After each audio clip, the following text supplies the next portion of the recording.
بسم الله الرحمن الرحيم، والحمد لله رب العالمين، والصلاة والسلام على أشرف المرسلين. أما بعد، فالسلام عليكم ورحمة الله وبركاته.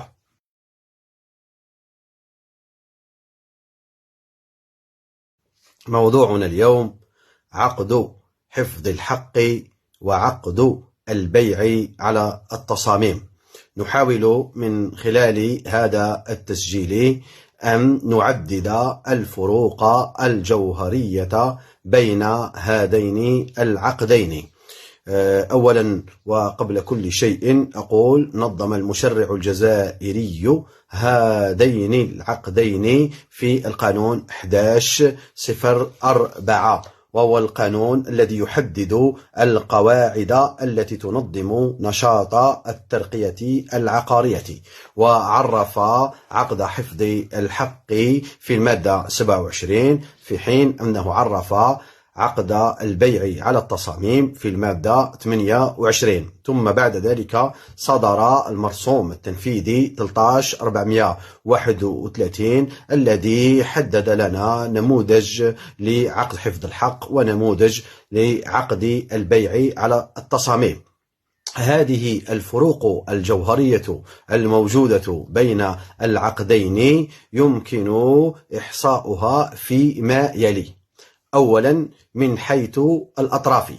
في عقد حفظ الحق أطرافه المرقي العقاري وصاحب حفظ الحق، بمعنى أن العقد يربط بين طرفين هما المرقي العقاري وصاحب حفظ الحق، في حين أنه في البيع على التصاميم أطراف العقد هما المرقي العقاري والمكتتب، وأحيانا المشرع يستعمل مصطلح المقتني، وهو في حقيقة الأمر هو المشتري، لأنه يقتني أي يشتري البناية أو جزء من البناية.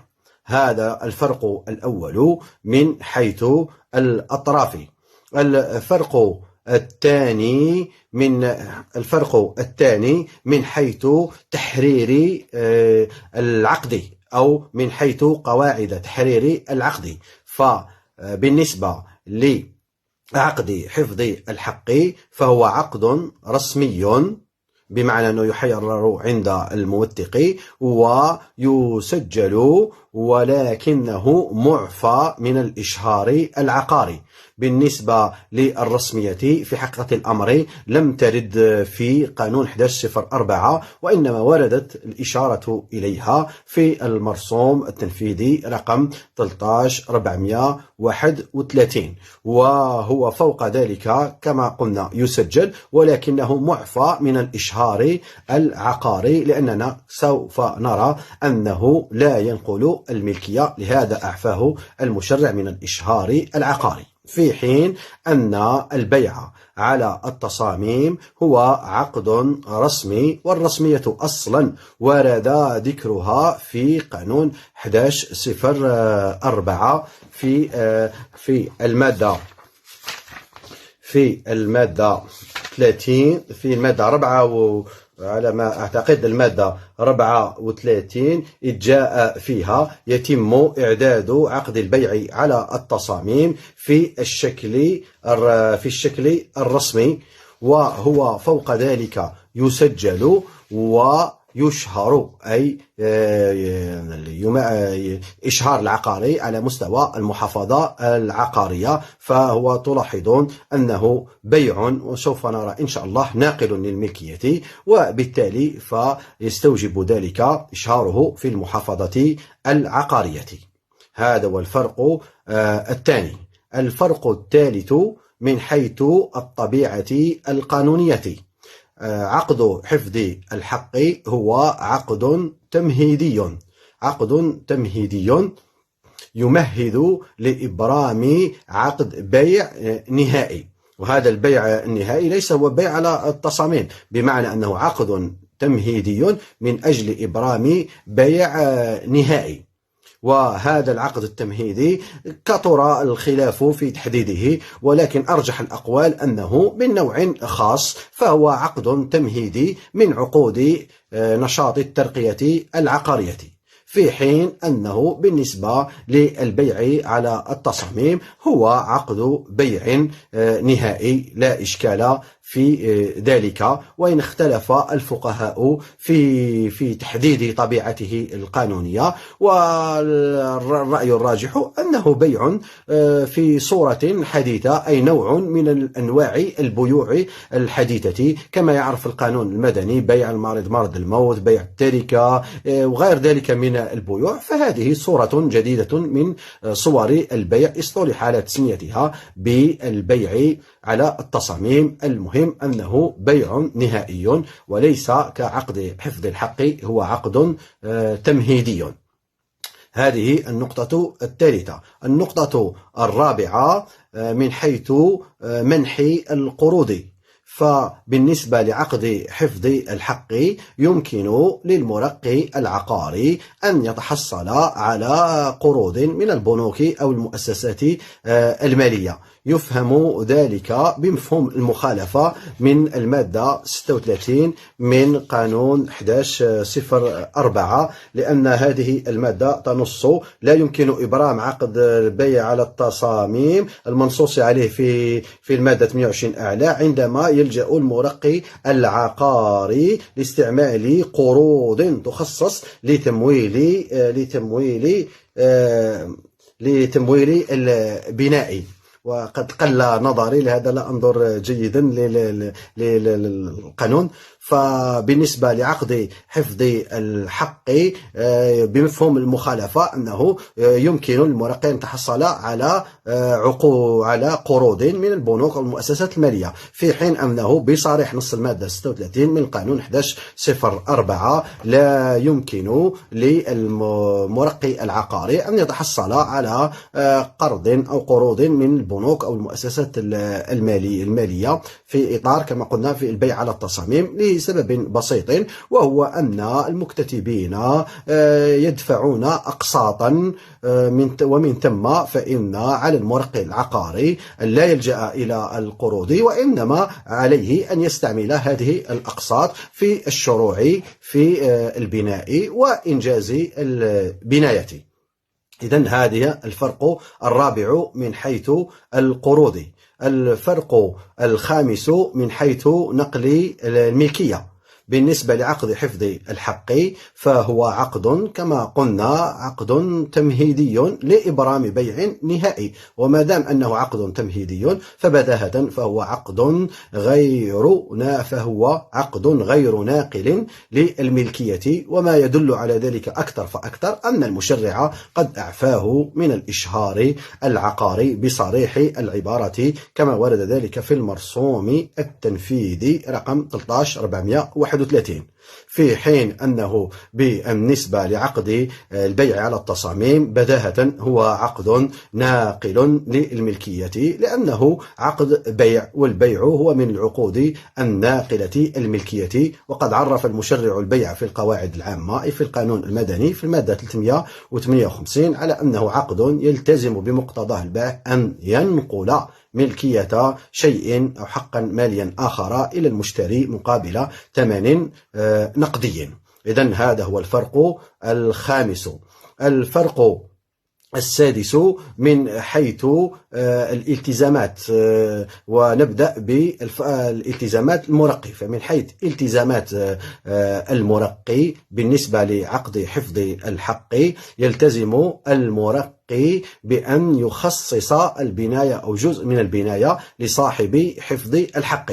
وفي المادة 27 من قانون 1104 نص المشرع على الالتزام بالتسليم، وهذا خطأ لا شك فيه، فتنص المادة 27: عقد حفظ الحق هو العقد الذي يلتزم بموجبه المرقي العقاري بتسليم العقار المقرر بناؤه أو في طور البناء لصاحب حفظ الحق إلى آخر المادة. ولا شك أن ذلك خطأ، لأن التسليم في عقود الناقلة في التسليم في العقود الناقلة للملكية هو فرع من نقل الالتزام بنقل الملكية، ونحن نعلم أن عقد حفظ الحق أصلا ليس هو بعقد ناقل للملكية، فكيف جاز الكلام عن الالتزام بالتسليم؟ لهذا المشرع تدارك هذا الأمر في المرسوم التنفيذي 13431 ونص في هذا المرسوم الذي يتعلق خاصة يعني في الجزء المتعلق بنموذج عقد حفظ الحق على أن الأمر يتعلق بالتخصيص، إذ جاء فيه: يلتزم المرقي العقاري بموجب عقد حفظ الحق هذا بتخصيص لصاحب حفظ الحق المعين أعلاه الملك إلى آخره. بمعنى أن المشرع استدرك الأمر وعلم أنه قد وقع في خطأ عندما نص على الالتزام بالتسليم، مع أن الأمر يتعلق فقط بعقد تمهيدي، وتستدرك هذا الأمر كما قلنا في المرسوم التنفيذي 13431 ونص صراحة على التخصيص. أما بالنسبة بالنسبة للبيع على التصاميم، فهذا المرقي العقاري ملزم أولا بإنجاز البناية، وملزم بنقل الملكية، وملزم بالتسليم، وملزم بضمان المطابقة، وملزم بالضمان بصورة عامة فيشمل الضمان العشري وغير ذلك من الأمور. فهذه هي الالتزامات التي تقع على المرقي في عقد البيع على التصاميم. سابعا، من حيث التزامات الطرف الآخر في عقد حفظ الحق هو صاحب حفظ الحق، وفي عقد البيع على التصاميم هو المكتتب أو ما يسمى بالمقتني. فبالنسبة لعقد حفظ الحق يلتزم صاحب حفظ الحق بدفع تسبيق مقداره 20% من السعر التقديري، وهذا 20% تدفع إلى أو أمام صندوق الضمان والكفالة المتبادلة. وهناك من يضيف التزاما آخر لصاحب حفظ الحق، وهو الالتزام باقتناء البناية، وهذا استنادا إلى ما جاء في المرسوم التنفيذي 13431. وفي حقيقة الأمر أن هذا الالتزام مختلف فيه، فهناك من ينكر ذلك وهناك من يؤيد ذلك، وهذا يحتاج إلى تسجيل مستقل. أما بالنسبة لعقد البيع على التصاميم فإن المكتتب ملزم بدفع الأقساط، أي السعر، لأن السعر يدفع في شكل أقساط، ملزم بدفع السعر، وملزم بالاستلام أو التسلم، وملزم باحترام قواعد نظام الملكية المشتركة. إذن هذا هو الفرق السابع أو السادس أو السابع. الفرق الذي بعده هو يتعلق بالسعر. فبالنسبة لعقد حفظ الحق المشرع يشير أو يستعمل صراحة مصطلح السعر التقديري، في حين أننا نجد في عقد البيع على التصاميم أن المشرع يستعمل مصطلح السعر المتفق عليه. فبالنسبة لعقد حفظ الحق صاحب حفظ الحق يدفع 20% من السعر التقديري، فإذا تم إبرام البيع النهائي التزم بدفع المتبقي وهو 80%، في حين أنه في عقد البيع على التصاميم يلتزم المكتتب بدفع السعر في شكل أقساط، وهي كالآتي: 20% عند التوقيع، 15% عند إنجاز الأساسات، و35% عند إنجاز الأشغال الكبرى، بعد ذلك 25% عند إتمام الأشغال، و5% عند توقيع أو تحرير محضر الحيازة. هذا بالنسبة للسعر. الفرق التاسع من حيث مراجعة السعر. بالنسبة لمراجعة السعر نرى أن المشرع لم يشر إلى كيفية مراجعة السعر في إطار عقد حفظ الحق، فالمشرع يشير إلى دفع 20% أمام الصندوق وإكمال ما يسميه بالتسديد النهائي الكلي للمتبقي وهو 80% أمام الموثق. والمشرع كما ذكرنا يشير إلى السعر التقديري، فلا يشير إطلاقا إلى مراجعة هذا السعر. هذا كما قلت للطلبة ربما يفتح الباب إلى إمكانية تعديل هذا السعر ما دام أنه سعر تقديري فقط، وهذا ما يعود بالضرر على الطرف الآخر أي صاحب حفظ الحق. فكان المفروض أن المشرع يتدخل من أجل ضبط هذه المسألة، خاصة وأن القانون الذي السابق لسنة 1986 قانون 8607 كان ينظم مثل هذه المسائل، إذ كان في تلك الفترة يجب إعلام هذا صاحب حفظ الحق قبل ذلك، يعني بموجب رسالة على السعر، ويمكن التراجع فيه وغير ذلك من التفاصيل التي لا يتسع المقام لها. في حين هذا لا نجده إطلاقا في قانون 1104. أما بالنسبة للبيع على التصاميم فقد حاول المشرع ضبط هذه المسألة خلافا لما كان موجود عليه الأمر في المرسوم التشريعي 9303 المتعلق بالنشاط العقاري. بموجب القانون 1104 حاول المشرع ضبط هذه المسألة وأوجب وأجاز إمكانية المراجعة، ولكن هذه المراجعة يجب النص عليها في العقد، وهذا الضابط الأول. والضابط الثاني أن لا تتجاوز 20% من السعر المتفق عليه. وهذا الأمر أيضا يترك كثيرا من التساؤلات التي لا يتسع المقام لذكرها. أما بالنسبة للفرق العاشر والأخير فهو من حيث الفسخ. من حيث الفسخ المشرع نظم مسألة الفسخ في المادة 31 من قانون 1104، إذ نصت هذه المادة 32 يمكن فسخ عقد حفظ الحق في أي وقت خلال إنجاز المشروع العقاري. وذكرت هذه المادة 3 حالات للفسخ، فذكرت فسخ باتفاق الطرفين، وذكرت أيضا الفسخ الذي يكون من طرف صاحب حفظ الحق ويفقد في هذه الحالة 15% من 20% التي دفعها أمام الصندوق. والأمر أو الحالة الثالثة للفسخ هي الفسخ من قبل المرقي العقاري عندما صاحب حفظ الحق يخل بالتزاماته. وهذه المادة تحتاج إلى ضبط كبير وشرح نظرا لوجود اختلاف بين النص العربي والنص الفرنسي، كما النص المحرر باللغة الفرنسية.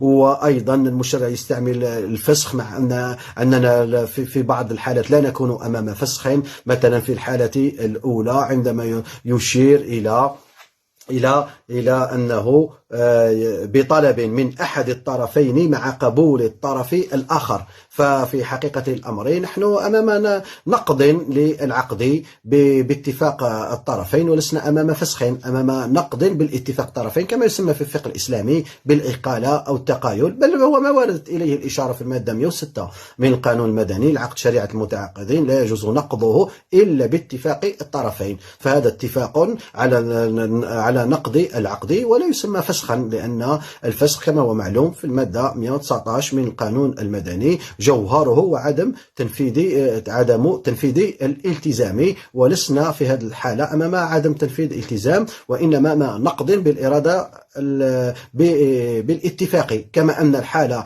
الثانية أيضا لا ينطبق عليها مصطلح الفسخ، لأننا أمام نقض للعقد بالإرادة المنفردة، أي بإرادة المنفردة لصاحب حفظ الحق. الحقي الحالة الثالثة فقط هي التي تنطبق عليها عبارة فسخ، لأنه فسخ من طرف المرقي العقاري نتيجة إخلال صاحب حفظ الحق بالتزاماته. المهم أنه بالنسبة للفسخ في عقد حفظ الحق أن المشرع نظمه في المادة 32 وذكر 3 حالات التي سردتها عليكم. أما بالنسبة للبيع على التصاميم فإن المشرع لم يأتي بنفس المادة في البيع على التصاميم، فلم يذكر أن هذا البيع يجوز فسخه في الحالات الثلاثة. ومع ذلك نقول أنه لا مانع من الناحية القانونية أن يتم نقض عقد البيع على التصاميم